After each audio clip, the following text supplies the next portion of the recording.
Now, today is the Journey of Hope radio appeal, and you're about to hear from a family who's been touched by this, and you can decide whether you think it's something worthwhile donating a few dollars to 1-800-827-757.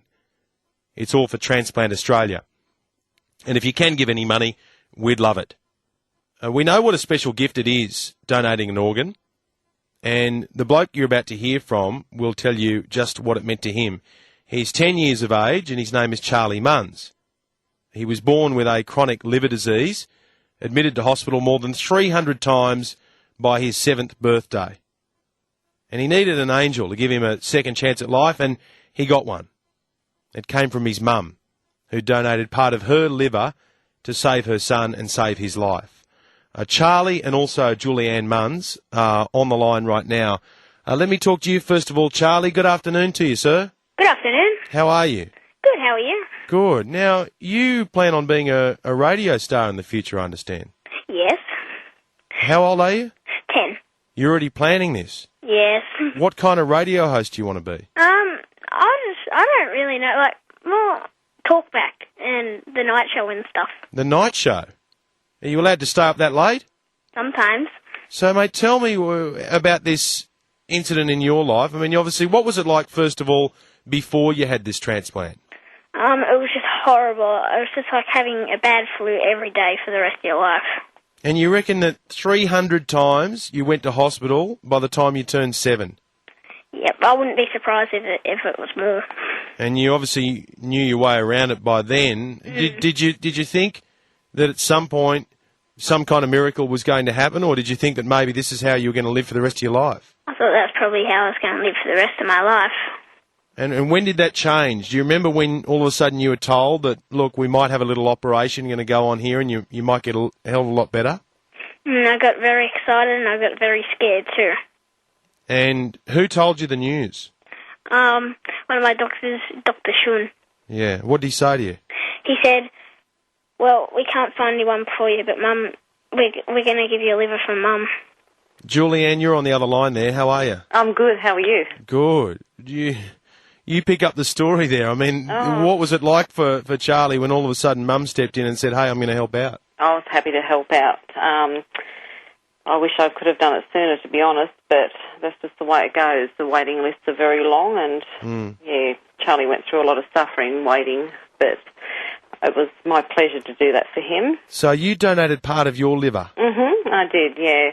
My husband and I were originally ruled out to be Charlie's organ donor because of our blood groups. They weren't compatible.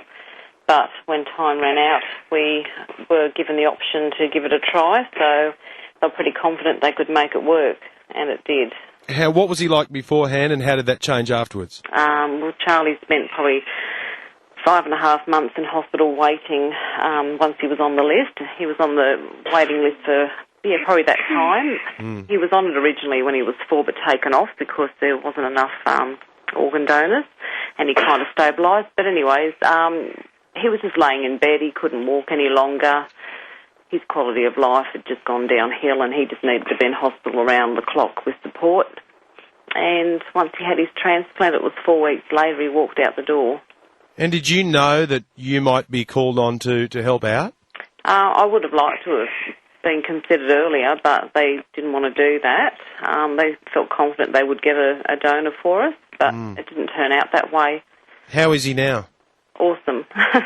He's just a different boy. He's got so much energy, and his life is just totally different to what it was beforehand. Charlie, what can you do now that you couldn't do before?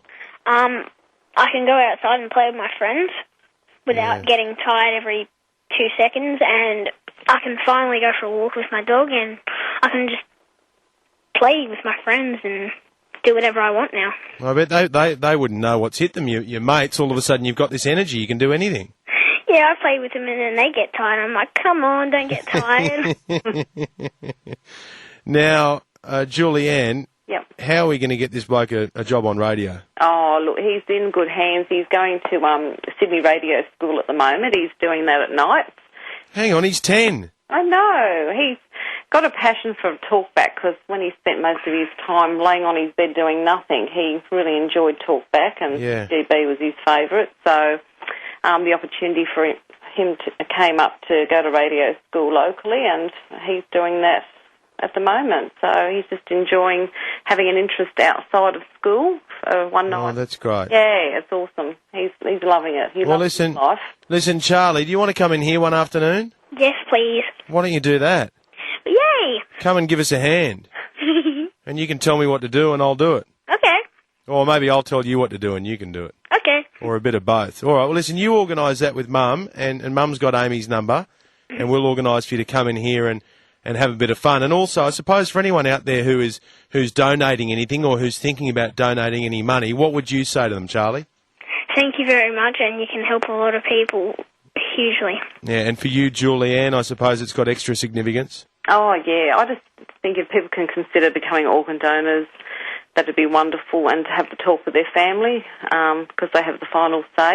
It doesn't matter whether it's on your licence or not. I think it comes down to the family's decision in the end.